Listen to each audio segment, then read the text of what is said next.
Hi and welcome along to the All Guns Blazing podcast. I've got my man DT here and also a special guest, Mr. Lee Gunner is in the building, right? I'm going to tell you why he's here in a minute. But, you know, I'm not even going to ask him if he's behaving himself, right? I say that every week. I'm going to start just completely erasing that question. But first of all, before we get into what we're going to discuss today, I wanted to get both of yours opinion on the game, Bate, Borisov. We all went there, I think. We was all quite confident that Arsenal should secure quite an easy win because unlike a lot of those games where we've played over in Eastern Europe recently, we went there with a very strong team. We didn't carry no kids. We went there with the number one team. There's no game this weekend, no FA Cup game, so we're like, go there with our strongest team and get the job done. We didn't get the job done. We lost 1-0. It's a very embarrassing defeat. What did you make of it, DT? Embarrassing. The whole game itself, I thought in the first 10 minutes we looked quite sharp and we were starting to open up. Mkhitaryan had that chance right at the start. If he would have scored that, I think it would have been a completely different game. And I think the game management was wrong. I think the way that we set out was wrong. When you look at the pitch, it was down to game management, but there was no one there that was able to tell the rest of the players how to play on that pitch. Why are they trying to take 3, 4, 5 touches on a pitch like that? 2 maximum. It was an awful pitch, Lee.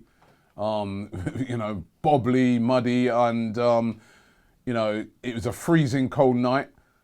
But, come on, I mean, you're playing against Bate Borisov. They hadn't played a game since, was it? December the 30th. December, they've been on their winter break. That's their first competitive game. And we looked like the team that hadn't played a game. I think, like DT said, the first 10, 15 minutes, I thought we'd done all right. And I thought it was coming. The goal was going to come in a minute. Mkhitaryan missed a chance.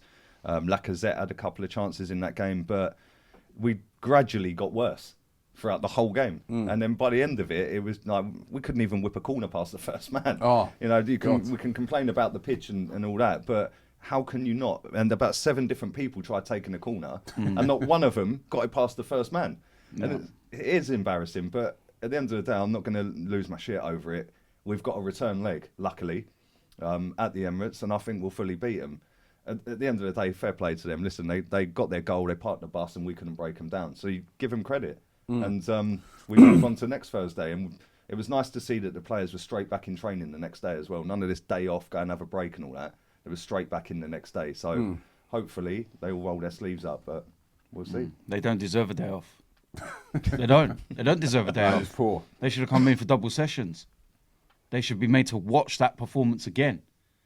You know, and I still reiterate my point at the end of that game. And I know a lot of people have been more focusing on, you know, some of the comments I made in my fan cam after about Wi-Fi passwords and this, that and the other. And I was trying to have a little light-hearted joke. But the one key issue in that whole interview that's been overlooked was Lauren Koscielny. And it still pissed me off. Even now, I'm still wound up about it. He's the captain of our club. It's freezing cold. We're in Belarus. It's difficult to get to anyway. Yeah, that place, man, right in the middle of a bloody forest. You know what I mean? About an hour and 15 minutes drive outside of Minsk. It's like driving to Birmingham, for example, from where we are, distance-wise. Yeah. And it's like he should have been going round to every single player on that pitch and marching them over to the away fans and say, go and thank them. That's what in Germany, isn't it? Well, Germany, this is the perfect example, right? The captain right? gets them all to... Dortmund lost to Spurs on Wednesday night. Yeah. At the end of that game, every single Dortmund player walked over to the away end, and it wasn't even a little bye. They stood there and applauded them. Every single one of them. To a man. So these players now in the Premier League, I mean, I saw it the other day. I was watching some videos of 100% Chelsea after their 6-0 defeat, right, at Man City. Yeah, it was funny. We can't laugh right now still. But the interesting thing that there was only one in that as well. I think it was Rudiger. Come over. And I was respect to Rudiger. He went over to them and he was talking to the fans and that. Yeah. And then one fan was having a go at him. He's like, oh, listen, I'll come over to, you know. Talk to me face to face. That's the thing, over in England. Yeah, these players are seen just... as like... We had it last season at Newcastle. No, the only players who last season came over were what? Bellerin, Czech, Holding. Czech They're always the comes ones that over. always Bellerin used to come Yeah, to be over. fair it's the as same well. with Belarus. Aubameyang come over, Yeah. and I think that Czech. comes from his culture in Germany. He Yeah. understands that. Mustafi, also German. Kolasinac. Yeah. played in Germany. Yeah. Although Ozil as well, he used to be a big culprit of that as well. He played for Werder Bremen and stuff like Yeah, that. I remember Mertesacker went and chased him at Man City before. Yeah. And told him to go over there. It's not acceptable, Robbie. I'm sorry. Especially, Monreal like was you another said. one that literally destroyed. You Yeah. can understand Lacazette because he weren't on the pitch. You can understand the substitutes. You got to remember, Kolasinac was substituted. So we wouldn't have even said anything because he was at the tunnel already. So he would have just gone off. He actually came back on the pitch and came over and thanked the fans. Gave a shirt to somebody Yeah, else. Koscielny should have said to every single player there, all of you, take your shirts off. Go give it to the fans. If you see any kids in the crowd, go give them your shirt.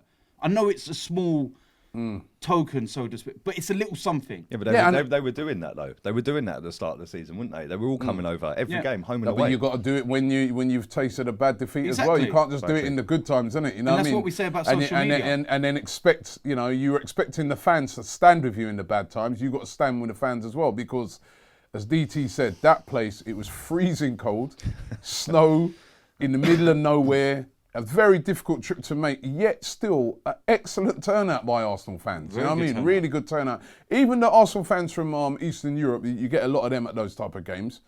They still got to do a fair trip. The guys that I was chatting to that had come down from Russia, they still had to take a flight down. 2-hour flight to get down there and find a hotel and that. So, Yeah.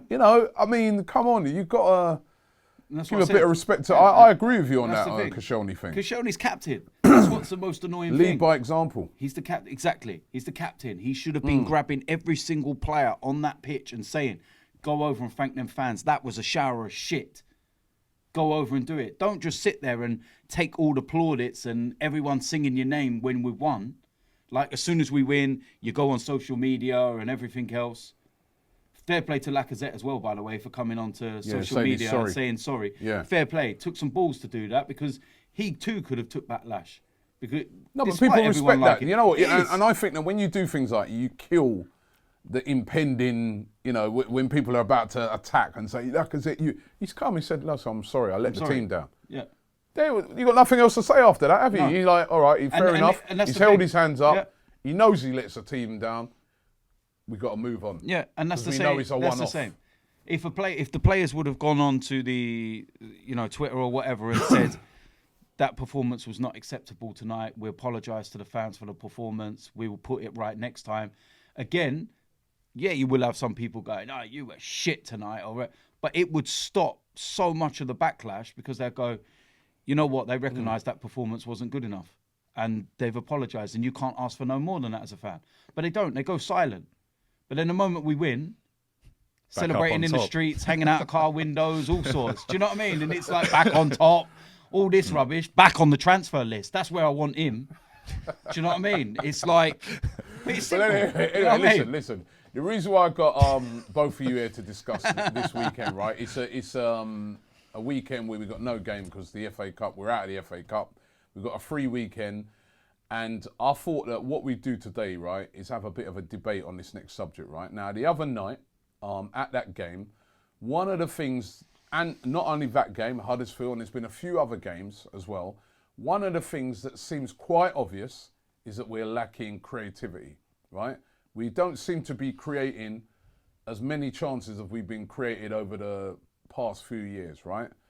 And that comes at the same time that there's no Mesut Ozil in the team, not even in the squad the other night. They're still saying he's injured apparently. No, he had flu, and apparently he's not back. Yeah, Aubameyang had flu, he was there. So yeah? did Koscielny. You're right, the other guys returned, his flu seems to be worse than everybody else's. Everybody knows that there's a problem between Unai Emery and Mesut Ozil, and he's not been playing him. Even when he's been fit, he's been on the bench. And Or he's not been on the bench. And a lot of fans now are starting to say that, come on, Emery, you've got to bring this guy back in the team because we're not creating anything, right? Especially from midfield. We're not creating anything. We're not scoring no goals as well from midfield. That's another problem.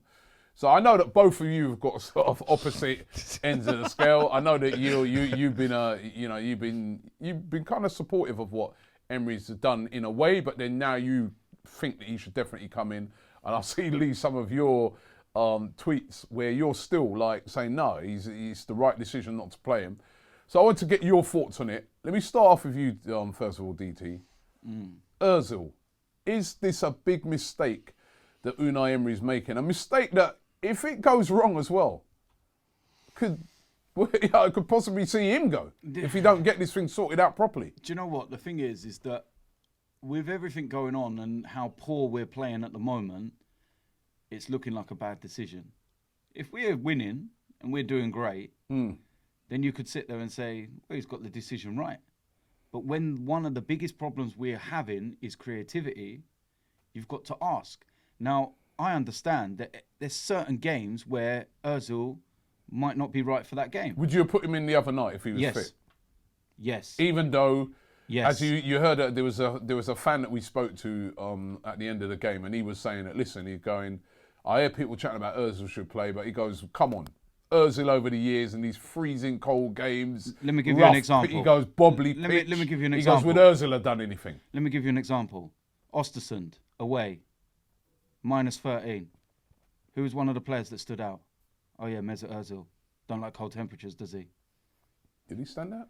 Yeah, he did. I can't remember. Yeah, he did. But there can be many other games cited. But what I'm saying is, right, it's not about the pitch. This is what I talk about game management, Robbie. Yeah.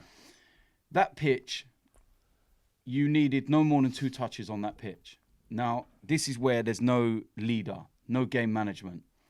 You look at the Barté side and you say, right, they've not played since December. Hleb himself came out and said their fitness levels are not great. All right?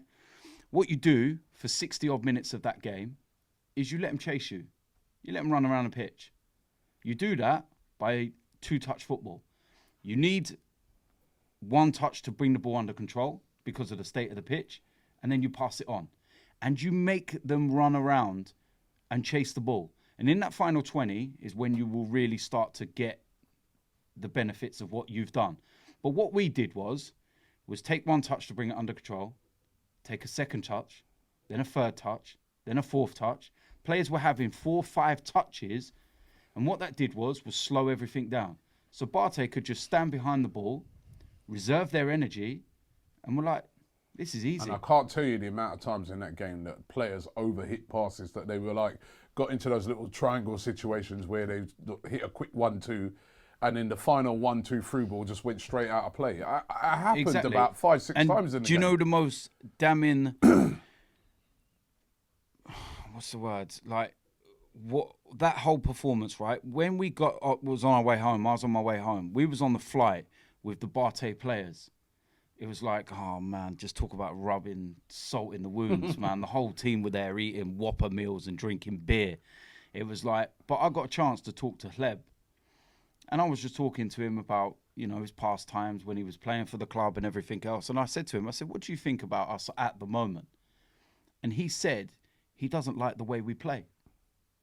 He doesn't like it. Now, I know he comes from an era where, we've had some unbelievable players, and he came after the likes of, Lundbergs and Pirez's and Henry's and Bergkamps and everything. But he said that being out there on the pitch, he played against us. He doesn't rate what we were about. It's a new manager, isn't it? A new style. People said you wanted to be, we've got to be patient with the guy. It's a new style of playing, isn't it? There's being pragmatic, and then there's being in your shell.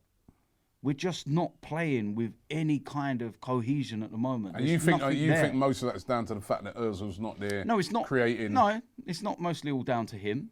But are you telling me that Mesut Ozil's not good enough to be in our 18-man squad on a weekly basis? You're talking out your arse if you believe that. Are you talking out your ass? No. No. Listen, just before you get into that, does he not have a point though when you look at a game like the other night, right? And the lack of creativity in that game, Huddersfield, the lack of creativity in that second half in that game, is it just a new style of playing, or is it? This is what gets my back up, right, with the whole situation. Every single match day is about Mesut Ozil. It's Arsenal Football Club. And let's be real here, he's 31 this year. He ain't going to go on forever. So what, are we liquidating when he leaves? Seriously, let's Yeah, be but real. whilst he's there, though. No, but whilst he's here, I agree with what he said. He should be in the 18 if he is fit enough. Would you have started him the other night against Bate? No. Why? Because he trained for one day. He trained for Right, one if day. he'd have He'd had illness, okay? He trained for one day, and then we're going to fly him out to a freezing cold country and put him on the pitch. No way. Play him in the home game, fair enough. If he's fully fit, does he start for you? Depends, mate. It depends what team we play against. Because we've seen... Let's go back to last season. The last 7 league games, he never played. He played against Atletico Madrid at home, and he was fantastic in that game. I even said it on the fan cam afterwards. That was one of his best performances. We then go away to Atletico Madrid. He does nothing. And then we come out of there and everyone goes, oh yeah, well, it ain't his fault. Everyone else played shit. No, he's part of that team. He's the talisman in that team. So against certain teams, you can play him in certain situations, home or away.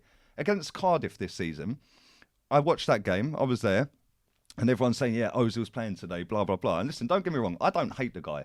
Right? People seem to think because I criticise him, I hate him. It ain't hate. I don't hate anyone. Right? You can sit there and deep breathe all you like, mate. Yeah, I don't hate anyone. Right? Yeah. But I just look at it. Everyone said against Cardiff, right? He's back, and when he's back and he's on the pitch, I will support him and I will back him. Right?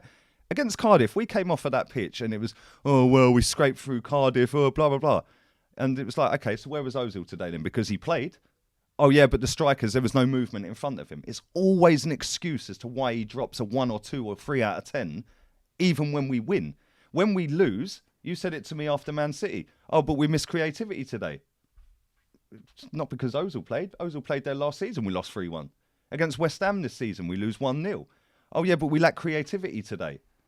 Ozil played 90 minutes against West Ham last season. We drew 0-0. So do you think the stance that Emery... It's obvious. Emery's taking a stance on him at the moment. He doesn't like... He said already, he goes, he doesn't think he puts in enough work and things like that. There's certain games that he's not right for. Whereas, you know, Arsene Wenger played him all the time. Do you think Emery's right in how he's handling this? Yeah, I do. Because I'll tell you why, right? When a new manager comes into a football club, they assess every single player in the squad. They give everyone a chance in pre-season and then they ship out the ones they don't want. He kept Ozil, made him a captain, and said, look, obviously after all the fallout from the World Cup, we're here, we support you, let's get a good season under your belt. After Man City, the first game of the season, he called him out, as well as the rest of the squad, and said everyone needs to work harder, including him. He then dropped a 0 out of 10 at Stamford Bridge the following week and got hooked off after 68 minutes, right? Then there's the whole drama about did he have a bust up, didn't he have a bust up, and he weren't in the squad for West Ham. Since then, he's been in and out of the team. Emery's even come out recently, the last couple of weeks, and said that he wasn't doing what he asked him to do in training, that the other players were doing, but now he's stepped up his training levels, okay? So then he puts him in against Cardiff. He done nothing. He done absolutely nothing against Cardiff. And the excuse after that was there was no movement in front of him. Sorry, that don't cut it with me. He's on 350 grand a week. He does seem to get a lot of excuses made for him, innit? Other players get absolutely slaughtered, you know. Players like Iwobi, Xhaka, these guys will get slaughtered for their mistakes. He'll have a bad game and a lot of people let him off the hook sometimes. Is he right that Emery's right in the way he's, you know? No. Why? He's not. Well, I'm do you know what it is? He's cutting off his nose to spite his face. That's what it is now. This is a power struggle. This is very reminiscent to Pogba and Mourinho now. It is. This is the way it's going now. Mesut Ozil's not going anywhere. He's not going anywhere. He's on a very nice contract. He does not need to go. He's basically saying, get me out. I'm going nowhere. Well, and that's exactly what Pogba did. Force him out. Good luck. Yeah, the difference between Pogba and Ozil, Pogba's 25 years old and cost 90 million quid. Ozil's 31 this year and has passed his prime. Pogba's a bigger asset to Man United than Jose Mourinho was because anyone can walk into Man United and get them players playing better as a squad collectively. But then you can say that on the flip side, someone else may be able to come in and get the best out of Mesut Ozil. I don't think he's past his prime. Okay, so let me ask you a question. If Pep Guardiola came in, okay, because I'd liken it more to the Pep and Aguero situation. Pep Guardiola came in, let's say he come into Arsenal. Do you think he wouldn't want Ozil to do more work off the ball? Who knows? We don't know. Well, No, you've just said a minute ago that you think, maybe somebody else could get the best out of him. Come on, DT. Come on, he man. doesn't do enough work off Exactly. the ball. listen, he's not that style of player. He's not that. Lacazette's not that style of player. He's Lacazette not that runs style past of him. player. You might as well buy a Ferrari and then fill it up with the wrong kind of fuel. Seriously, because what I'm trying to say to you is, right, Mesut Ozil has never been that style of player. But the point he's making about Aguero, he's like, nor is Aguero, but when Pep come in, Pep said to Aguero, the point he's making, he's got completely different players. One's a striker, but one's hold a on, midfielder. but he said, hold on 1 second. It's about the attitude of the player. He said to Aguero, he goes, yeah, you're a great goal scorer, all-time greatest, but you don't work hard enough. And if you don't start putting the work in, I'm playing Jesus. And he did. And now all of a sudden, you see a different player, a guy that is working hard. But you say that, on the flip side, Ozil's not even getting a chance to do anything. He's played 18 games this season. He's not. He's averaging 68 minutes in them games. He's not had a chance. You look, 18 games. How many games have we played? More than 40? When you add up all the... in those 18 games, has he played well? There's a few in there. Newcastle, so then he's not going to get any chance. Newcastle away, he played well. But you say Newcastle away, done all right. Leicester at home. 20 minutes. What are you on about? It was 20 minutes. 20-minute spell when Aubameyang came on. He dictated the whole entire game. He was the one who equalised for us in the first half and actually brought us back into the game. He dictated the whole play. One game. Newcastle away, 2 games. This is the difference, and what I'm saying about game management against Partey. He would have game managed that, and he would have been able to dictate the pace of the game and say no more than 2 touches. Because he wouldn't have had more than 2 touches. He would have brought it under control. He would have moved it on. And this is what I'm trying to say to you. That's how we had to play against Partey. I've got no problem with you taking Ozil out of the side if he doesn't fit the system on that day. He is our best player. Yeah, best player? Technically, yeah. Consistently, nowhere near. Nowhere near our best player. And I agree he's not consistent. But at the same time, like I said to you, I feel Emery is cutting off his nose to spite his face right now. Let me put something to you here. A midfield with Guendouzi, Torreira, is that going to create as much as if... It's not. It's not. But at the end of the day... And the stats are showing that we're lacking creativity. So he's got a point, isn't he? Well, let me ask you. We're not creating nothing, are we? Because one thing, sorry, I just want to say, because you was mentioning games last season, there's comparisons and stuff like that, and we were saying we lost to Man City 3-1 as well last year with Ozil playing. Yeah. We actually played better against Man City last season than this season, and we actually created more chances last season than this season. Do you remember? Remember we brought it back to 2-1 with Lacazette, excuse me, and then there was a 20-minute spell where we was over Man City, goal, and then they had that offside goal, and it kind of just completely flattened the game. And a lot of us said we were so much better. And I've seen it this week with comparisons, and I'm sick and tired of this whole Wenger being used as a yardstick. And I know I'm going off subject a little bit here, yeah, but I'm sick and tired of this comparison. We lost to Partey, Wenger won there last year. Wenger also lost at home to Ostersund last year. Yeah, but you weren't already, the tie was already over. over. But what I'm saying to you... The tie was done in the first... 2-0 down, it weren't over. At 2-0 down at the Emirates, yeah, that 3-0 was... No, we won the first game, was it 4? 3-0. 3-0, 3 away goals. But it doesn't matter. In football, but they were 2-0 can up after happen. 20 minutes. 2-0 up, but... Anything can happen. And what I'm saying, Arsene Wenger was manager when we lost 5-1 3 times in a row against Bayern Munich. Arsene Wenger was manager when we went to Old Trafford and got 8 put past us. Forest away last season. Arsene Wenger was Nottingham also Forest manager away. when we put 6 past Bate Borisov, right? Yes. And when But we went to stop their using it- place, but stop using it at as their a place, yardstick. we dominated, no, but you can see why people are using it as a yardstick. We've got a new manager. You shouldn't be. You've got you shouldn't be. No, hold on. shouldn't You've be. got a You new shouldn't manager in. The new manager's making these decisions to leave out players like Ozil and that. We're not creating as much. We don't seem to have that. I disagree with this I disagree with this creating stuff, Robbie. We've scored 5 goals less than Liverpool this season. 5 goals less than all. Recently, though. Recently. 5 goals. Over the course of this season, we've scored 5 goals in the league less than Liverpool. And they are right up challenging for a title, right? Over the last... The fact is, hang on, let me finish here, yeah? The fact is, we can't defend. So why are we then going to play a player who can't defend? It makes no sense. We can't defend. So why play another midfielder that can't defend? Is that another reason why he gets... No. Hold on a second now. I know what you're going to say. A good point what he makes. I've been doing these podcasts long enough with you, so I already know what you're going to say. What am I going to say? You're going to say, is that a very good point that he made? No. So why should we have a passenger within the side? No, that wasn't exactly what I was going to say. Oh, no, here we go. I was going to say, you've got Guendouzi, so for instance, that he seems to prefer to play, who can put that work in, put that shift in, defend when he doesn't have the ball.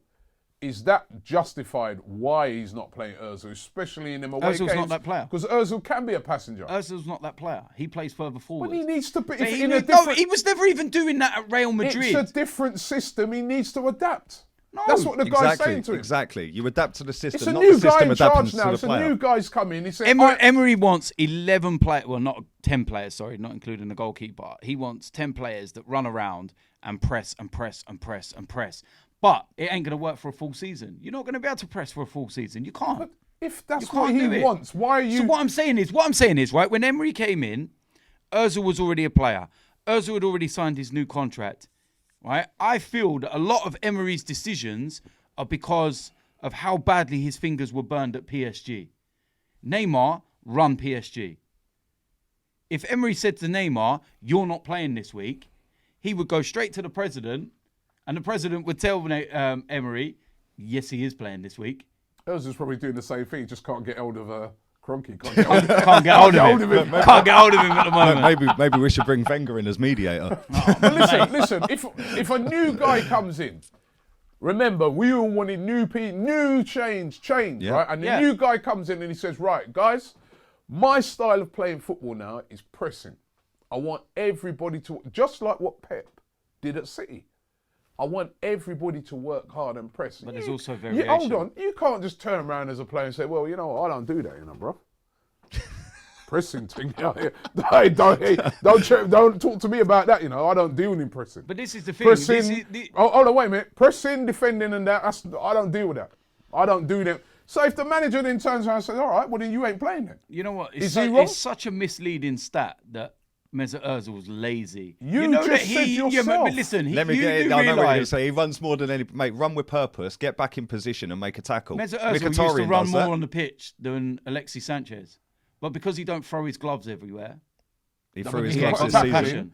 Does he close players down? Yes. Does he deny them space? Does he... No. Come on, Lee, do you know what? The best example, lying, you know man. what? The best example, right, was Stoke away last season, right? Stoke away last season, he was decent. When I turned around to Lee, he was right, decent last Lee went season. and come and stood next to me. Slide tackle. Lee went and come and sat next to me for a game, yeah? And I sat there and I said to him, you know what? I'm going to educate you on Mesut today. Listen to this, right? Listen to this guy, I told him that I was going to educate him on man. Mesut today, right? And I sat there, and you know what? Lee actually spent a lot of the game specifically watching Ozil out there just to see what he was doing. And he was like, do you know what? He played all right. More today than... What did we create against Stoke that game? We had a goal disallowed. Yeah, one goal. What else did he create? He played well, pretty patterns. Pretty patterns. What did we create? We should have actually beaten Stoke that day. What did we create? We created a lot that day. We should have beaten Stoke. Do you think that's why the managers looked on it and said, because basically he doesn't fit what the manager's trying to do now? The way modern football is going, number 10s are dying out anyway. Right, you've only got to look at Man City and Liverpool to see that in this league, and then you can go and have a look at the other teams. Right, Man City and Liverpool both play with rapid wingers, an out-and-out striker that drops back as like a false nine and presses, and then they play with a box-to-box midfielder, a holding midfielder, and a deep-lying midfielder. You don't need a number 10, and that's how people want to play. That's how football's evolved. He looked great at Madrid. And he looked great when he first come here, but football's evolved and we're being left behind. And do you think that he's not evolving? That this is an opportunity for him to say, right, you know what? Basically, he might have sulked about it at the start of the season, but basically, you know what? I need to change my game. This is nothing new. This is nothing new. He done exactly the same when he left Madrid, right? When Ancelotti took over from Jose Mourinho at Real Madrid, there was a decision to be made after watching them both in training in the early stages, pre-season or whatever it was, right? And it was a choice of selling Di Maria or selling Mesut Ozil to fund the Gareth Bale move, right? And he told both of them, listen, you both need to step up, blah, blah, blah, blah, blah. Di Maria pulled his socks up and grafted and grafted and grafted, and they sold Ozil because he didn't. You do not sell a 24-year-old world-class footballer at Real Madrid if he is world-class consistently. So you don't think he's world-class? Listen, he's been here for 6 years now. I'm flattered to be deceived by the guy. I don't get it. What would you give him out of 10 for the Since 6 he's been years here? he's been here? 5, Oh. 5.5 maybe. Listen, What would you give him? 7, 8. Won 3 trophies since he's been here. What part did he play in all of them 3 cup runs? Sonogo has a bigger part to play in ending our trophy was. drought than Mesut Ozil. Come on, man. No, he Seriously. doesn't. Just Mesut because he Ozil turned was- up don't mean that See, this is the because thing. he rocked up, we ended our trophy drought. the thing. Come on, man. Use a bit of logic with it. He is part of the squad that's ended our trophy drought. So is Yaya Sonogo, and he actually done something in that game to help us score the winning goal. All 3 trophies, did he? No, he ain't been here for all 3 trophies. Well then, li- Ozil has. Theo Walcott So you scored can't in a compare it. final. He's done more to win us a trophy than Mesut Ozil. Yaya Sonogo's pass to Giroud for Ramsey's winner, the pre-assist that all you lot talk about. You've Yeah? got to talk Come about, on, man. You've got to talk. Are we talking just about finals here? Did we not play loads of games to get to the finals? What did he do in them games? Jesus Christ, you're trying to test my memory. Yeah, come on. My word. Come on. What did he do in them My games? word. How many goals did he score in them games to get us to finals? Was it not last season, the season before, he scored quite a lot of goals. And that's another problem at the moment. And even last season, even though, like you said, he was not in for the last 7 games and stuff like that. He was I injured. can't remember what his stat was, but he scored. He was injured. He scored and a few nearly goals missed last He season. nearly missed the World Cup. Yeah, he scored a few goals last season. How many goals are we getting from midfield now? Well, None. Listen, There's nothing how happening. many goals does he score No, hold over on, the hold on. course of a season? No, but hold Robbie? on. How many goals? A For a lot more than what I'm number saying. 10 for an And- attacking A lot more than what I'm midfielder? seeing being scored at the moment. And do you know what? And do you know what? If we had a striker, Mesut Ozil would have been one of the main reasons we won a league ahead of Leicester. But If I was- Olivier no, Giroud, no. but Olivier Giroud decided to go nearly 20 games without a goal. Before Christmas, Mesut Ozil was 2 goals behind Thierry Henry's record of 20 assists in a season before December. Yeah. Then Olivier Giroud decided to go 17 games, I think it was. 16, yeah. Something like that, 16. without a goal.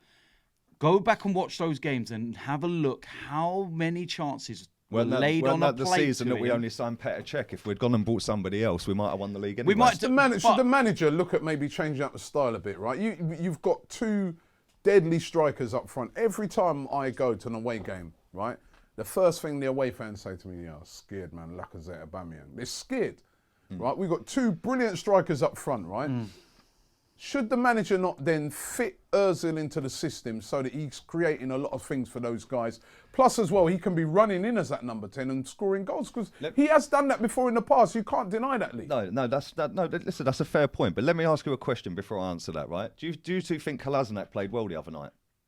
Kolasinac. The other night against Barté. How well would you rate his performance? Because I watched player ratings with troops. I think we gave him a 5, wasn't it? Gave him a 5. 7 key passes.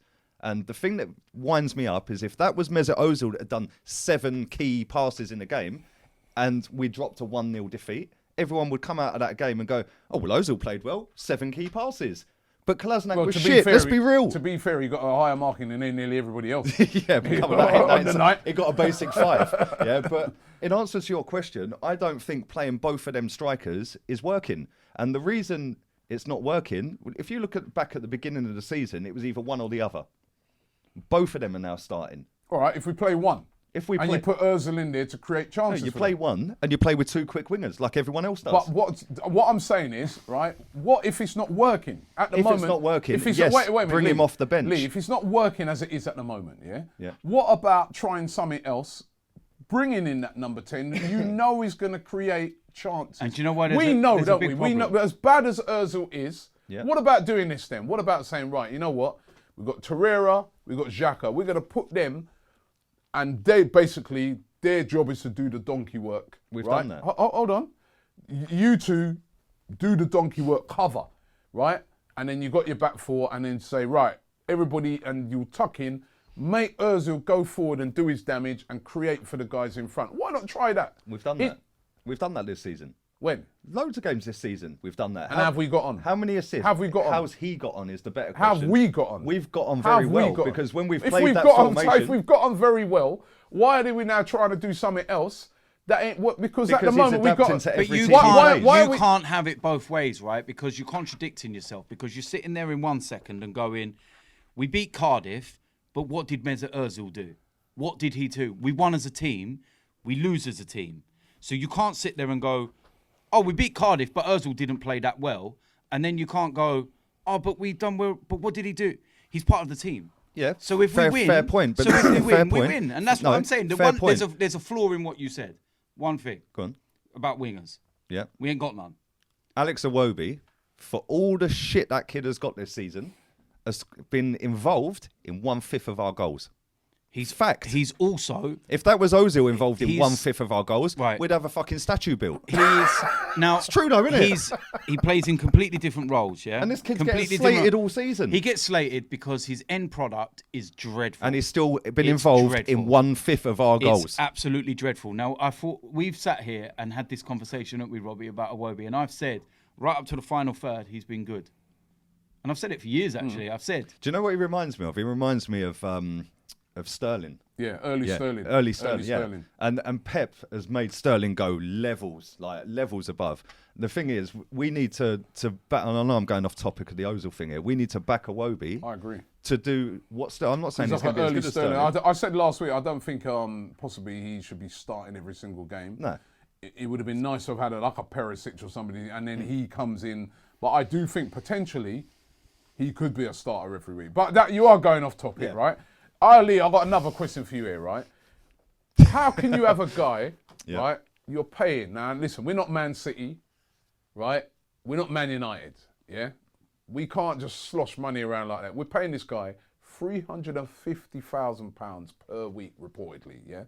How can we afford to have that just sat on the bench going like that with a snood up game after game? We can't afford to have that full stop, Robbie. And it was a joke that we've even given him that contract. No, but forget that. The regime are not here now. The regime are not here. They gave him that contract. Yeah. Okay. That was a panic contract. So the club now want him out. The club want him out. That's pretty evident. The hierarchy at this football club want him to go. Does it make sense to not play him? Because surely if you want him out... It does. No, but hold on. If you want him out, right? So there's two ways to get him out. One, he'll get mad frustrated and say, I just want out. Here's the transfer request. Yep. Is he going to do that? Like you said, Virgin on 31, like DT said, on 350 grand a week, he could just ride it out, right? Or what about if you play him and he does well, then you'll see teams across Europe say, well, actually, you know what? Boy, Robbie, we didn't see any teams. We didn't see any teams across Europe come in for him. No, but if he's not playing, none of them are going to come in for him. He was playing, and he was in the last year of his contract, and not one club came in for him. Right. At the same time, Alexis Sanchez was getting 60 million bids from City. Okay, so the easiest way for the club to get this guy out, which they clearly want to do, is bench him, put him in the reserves. Don't pick him. Do whatever they're doing. Is that right what you now. would do? If that's how you want to get... If you're in charge... If I was in charge and I wanted him out, what they're doing is the perfect way to get rid of him. What would you do? Well, if I was Ozil or if I was... if you're Emery. If I was Emery, I'd do what I'm being asked to do by the hierarchy. They don't want him. And you know what that's doing? You are putting yourself before the club. How? That's what you're doing. How? Because you are taking our best player, creative player, out of the squad. One of our least consistent players. Let me explain something, and I will say this on record. If Mesut Ozil plays from now to the end of the season, we're going to qualify for the Champions League. And why wouldn't we if we don't play? Because we're 1 point off of because we're playing like absolute shit right now. Yep. And we couldn't. And we still beat We're not still beat creating Cardiff. chances against Barte fucking Borisov. Why are you having a meltdown? It's half time. I'm watching their players eat fucking Whopper meals in front of me. Are you serious, man? Right. Do you know what I mean? Their diet's worse than mine, and I'm a fat prick. Next Thursday. Come on, man. Next Thursday, if we don't qualify, you've got a valid point. It's half time in the tie. But Last week, we beat Huddersfield. Look, if we'd scored our chances, we would have whacked them 3-4 in the first half. But this is Huddersfield. We score our chances against Barte with 3-0 up at half time. Huddersfield have won 2 games all season. They're bottom of the league, and they're where they are for a reason. Yep. Huddersfield were the better side in the second half, and they could have easily Liverpool got won something 1-0 out there. of that game. Liverpool won 1-0 there and had more chances than Liverpool. Out of that game. Right now, Liverpool Huddersfield have already resigned to relegation. There was a couple of their players after the game outside talking with family, and they were saying that in the dressing room that they're a little dejected and gutted because they lost the game, and they felt they were the better side against Arsenal. Huddersfield actually thought they were the better side. And do you know what? They were in certain Huddersfield were the aspects. better side against Liverpool, who beat them 1-0. Huddersfield outplayed them for large parts. Do you know of why that that game. doesn't matter? Liverpool beat them 1-0. Do you know why that don't matter? What's the difference? Liverpool top up fighting for the league. And guess what? During They the ain't got course a of the number 10. season, you're going to have performances where you have to grind out 1-0s. You're going to have to grind out results. Well, now you're where... contradicting no, yourself. I'm not because contradicting against Cardiff myself. and Huddersfield, Because we've we're done not. that. No, because We'll we're be in not. the top No, four. no, If because Ozil had played all the games, we'd be in the top four. We're not grinding it out, and then it's not a case. This is where I'm not contradicting myself. It's not like we're playing good and doing things right, and then there's a few results which you've got to grind out. We're struggling every single game. We're going to games now, right? Away games especially, and there's already a sense of we know what's coming today. There ain't that vibe no more. There's not an atmosphere. There's not a... Everything's flat again. And that's all because of Ozil. No, it's not all because of Ozil. But I'm saying... Well, what's causing it? I'm saying because the way the team's playing, because of the clear disharmony, because the fans are now pissed off, right? Everyone, I think, has had enough of this Ozil Not Emery thing. Yeah. I There think are everyone some has. fans. There are quite a few fans, right? Like the other night, when we was out there, Ian, one of the guys was like, he's like Lee. He's like adamant, like, listen, we don't miss him. You heard that fan that as I said that we spoke to. He's like, Robbie, what would he have done out here? I told He you. goes, He would have freezing cold dictated. day. He goes, these are the type of games. Talking Ozil rubbish. He goes, these are the type of games that Ozil, rough pitch and that. He goes, he disappears. He's not a guy who rises up in these games. Talking rubbish. I think he does have a point there. because he would have dictated the two touch. You When the look at that chips are pitch- down, right? Hold on. When the chips are down, is Ozil the man? Be honest. Nope. Over the years, DT, right? When the chips are down in a game, right? Is Ozil that man? I know that he used to, in his prime, Alexis was that guy. When the chips were down, he could just, out of nothing, do something, right? Henri over the years, we don't even like to mention those guys because they're level up. But when the chips are down, when it's all going against you, is it give the ball to Mesut time? Or is he missing? Well, he is missing because he's not even on the fucking bench. What about you for the same question? Listen, no way in a million years. When it's going great, like Leicester, he looks fantastic. Yeah? How many times a year does that happen? So, no. For me, when the chips are down, no thanks. He's the last one I want. There's a guy when I was chatting to at the World Cup from Bild, for that newspaper Bild in Germany. He said to me, he goes, Mesut Ozil is a great player amongst great players. So in other words, like, if it's all going great, brilliant. But if the team ain't playing well, then he don't play well. He just doesn't, what the guy was saying. And when we look at the pattern, he had a very poor World Cup as well, didn't he? He was made a scapegoat. He was. And there's only one reason why, and that's political. He was made a scapegoat, but he still had a very poor World Cup, didn't he? Racism. That's what the whole Germany thing was. No, hold on. Don't get me started on that. It was racism. Hold on, wait. Apart from the racism, political situation, you do make a lot of excuses. You know what I'm saying? It's not an excuse. He had a bad... years. It's Listen, not an excuse. mate. Wait a minute. No, hold on. We go to the Germany thing, right? Matt Hummels, right, and people like what's his name that plays for Bayern Munich. Man, what? Boateng? No. Müller? Muller, for example, yeah. Muller was disastrous, but he's the German national. No, but hold Blonde on. hair, Hold on, no. blue eyes. You're missing with Don't blonde hair, you blue dare! eyes. Don't you dare start on him! No. Hold on. Let's go to the one that's got the Turkish descent. Racism. Don't get me started on him. No, hold on. Fuck Hold Germany. on, right, hold on. Let's talk about Arsenal. But, right, Muller, like you said, had a bad World Cup. So did Ozil. He had a bad World Cup. Muller had a worse World Cup. I think he did. But they both... What are you on about? Don't you dare say both got called out. No, I didn't say... They both had a bad World Cup. Yes. And then he's... So I'm just... I'm not concerned. But who was scapegoated?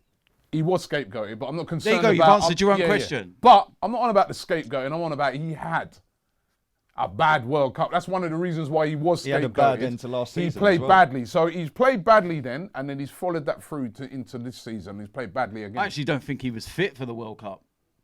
You've got to remember, he never played the end of the season because of his knee injury. All right. And people were saying that he shouldn't have actually gone to the World Cup. He's not having a great season this season. He's followed it through. But let's remember, the reason why he went to the World Cup as well is because of what he's actually done for Germany. And he's turned up on the biggest stages. He's one of the reasons why they won a World Cup. German National Player of the Year. 5 out of 6 years. That's voted for by fans, media, journalists. It's not voted for by other footballers in Germany, is it? Give him some credit. Yeah, man. fair play. But when you've got an online fan base that's bigger than Arsenal football clubs, of course they're fucking voting for you. Come on. So you think it was the Arsenal fans that voted in? Probably. Mate, the way they go on online, mate. Seriously, daddy, oh, come back, puppy. Fucking do me a favour. Seriously. Two of those 5. Come on, man. Two of those 5, he went an Arsenal player. Yeah, good. And guess what? He actually turned up for Madrid. Do you know what I'm saying? At the end of the day, for 6 years, I've heard every fucking excuse for this guy going. Firstly, it's we've got Giroud and Walker up front. Okay, cool. There's Lacazette. There's Aubameyang.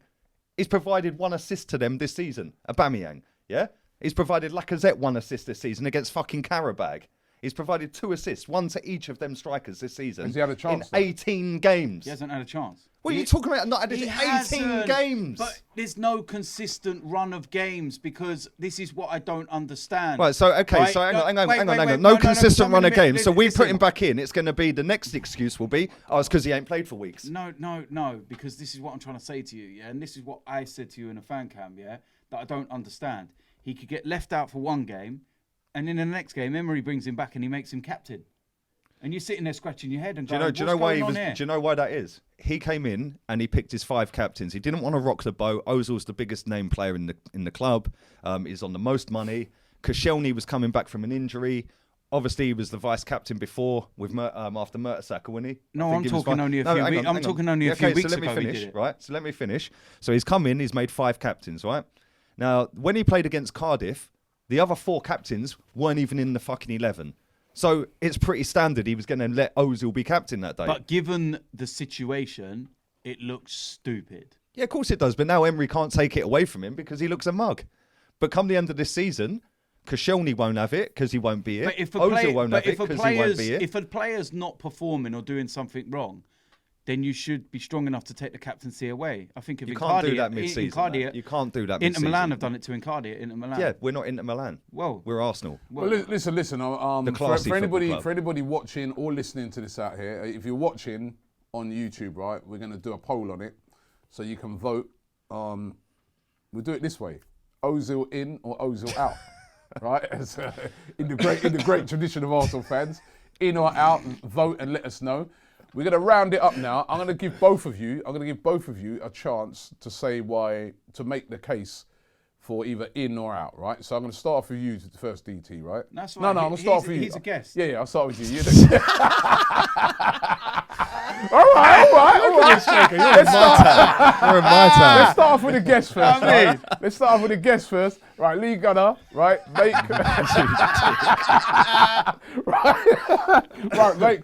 Make a case. Make the case why you think he should be going. Right. The reason I want him gone is because it's Arsenal Football Club, Robbie, not Mesut Ozil Football Club. Every single match day is about Mesut Ozil whining in the squad. Oh, Mesut Ozil's playing today. His wages move this club forward, and at the end of the day, Arsenal Football Club is the biggest thing in the grand scheme of things. His wages move the club. Well, hold on. This ain't a debate. This is him to have his moment. So right, hold on. Deal with it at the end. £350,000 a week. If you get rid of that off the wage bill, right, you can now fund 3 players on 115 grand a week, which will make us better as a football club. Which ultimately, what this is all about. It's 3 average players. Hang on a minute. Lucas Torreira's on 50 grand a week. Is he average? Is he average? Let him speak. Is he average? 50 grand a week, Lucas Torreira. Yeah? Come on, man. Koscielny, apparently he's caused the boss, the best centre-back the world's ever seen. Man's on 90 grand a week. So that's what I'm saying. 115. Or what you could do is fund 2 centre-backs. Instead of 3 players, you buy 2 centre-backs. Yeah? On 175 grand a week. Now they're not average, are they? And this is my point. His wages is holding this football club back from moving forward. Now, the way I look at it is, everyone over the last 5.5, 6 years has made fucking excuse after excuse after excuse. We need a proper DM to see what Ozil can do. We've only got Giroud and Walcott spunking chances. Well, sorry, we've now got all the players around him. He's played 18 games this season. He hasn't cut it. Now it's, there's no movement in front of him. We've got the best 2 fucking strikers in the league, or 2 of the best, and they move all over the place. So that's another excuse. Now it's, we need Emery to fit a system around Ozil. Sorry, the guy's 31 years old this year. There's life after Mesut Ozil. I've seen so many bigger and better players leave this football club, and we are still here. We're 1 point off fourth, and he's played 18 games this season. 12 of them, I think, are in the league. So let him sit in the reserves. Let him see out his time at Arsenal for the next 4 months. And next season, we move this club forward. Because ultimately, it is about the football club, not about assist stats. Kyle Walker-Peters has got more assists in one game than he's got all season. You can check your watch all you like. Yeah, I'm a guest, remember? Right? So at the end of the day, What's your name, Mo? In the grand scheme of things, to move this club forward and make us a better team, you get rid of the star man that's taking a large percentage of the wages. Right, over to you. Make the case for Ozil staying. Right, there's a massive flaw in what you were saying about Mesut Ozil. Need to get him off the wage to fund. You don't actually need to get rid of Mesut Ozil, and you don't need to get rid of his wages. Aaron Ramsey's going off the wage bill. There's 100 grand. Petr Cech's going off the wage bill. There's 110 grand. Lauren Koscielny should be going off the wage bill. There's another 90 grand. That's 300 grand. Add to that Cole Jenkinson. That's 60 grand. That's more than Mesut Ozil's wages alone. So you get rid of those 4 players. You cover Mesut Ozil's wages. You keep a world-class player. And you get rid of players that are actually not going to be contributing to the side. Yeah, but you've got to buy 4 players back. Yes, I know, but this is all He's about... He's saying you get rid of 1, and you get rid of 1 and you can get 2. There. Aaron Ramsey's already going. Have we already replaced him in Guendouzi? Right? You look at Koscielny. How old's he? 34, 35? History of injury? What would you really keep him for? You know we need to go and sort out the centre-back situation. Cole Jenkinson, I don't think he even gets a game for the under-23s. What's the point of him being there? So the players we're getting rid of, we're not getting rid of first choice. The only one really there that you can really look at and have a debate over is Aaron Ramsey. The rest of them, they're going. Petr Cech's retiring. Petr Cech's on more money as our reserve keeper than our first choice keeper. So we don't need to get rid of Mesut Ozil to free up wages. Where's this myth come from? You don't need to. I've named 4 players there. And you have already outdone Ozil's wage. So add Ozil's wage to it. You and can then, now buy and then 4 I'll tell you what players. I'll tell you what a bigger problem is Mkhitaryan on 200 grand. Add him to that, you've got 550 grand. There's over £500,000 in wages without Mesut Ozil. And what you do is you still keep a world-class player. You still keep a player that can do things and be something for this club. Are we a better side without him? No, we're not a better side. Of course we're not. I don't get, you can sit there and say we're 1 point off being in 4th. One of the reasons for that is because Chelsea have been playing shit and not run away with it. And Man United had a shit start to the season. If Man United had started the season in the way that they are at the moment, we'd be nowhere near 4th. And the only avenue we would have is the Europa League. And even that's on a knife edge now. Regardless of Bate Borisov, let's not say it's good. Yeah, I do still think we're going to win next week.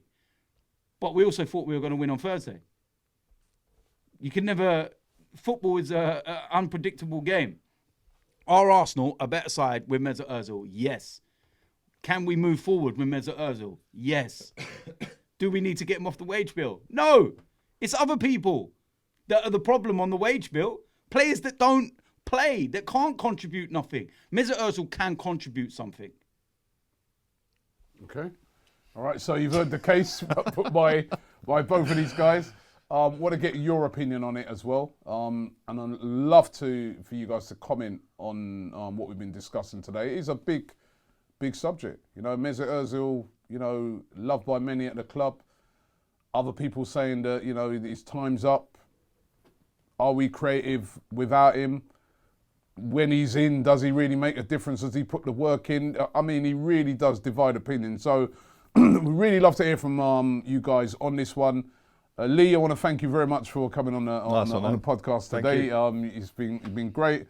DT, as usual, thank you very much. Of course, no game in the FA Cup. Right, but we will be back next week with the podcast right here. But as I said, don't forget to vote in the poll and let us know your opinions. Ozil in or Ozil out? It's over to you.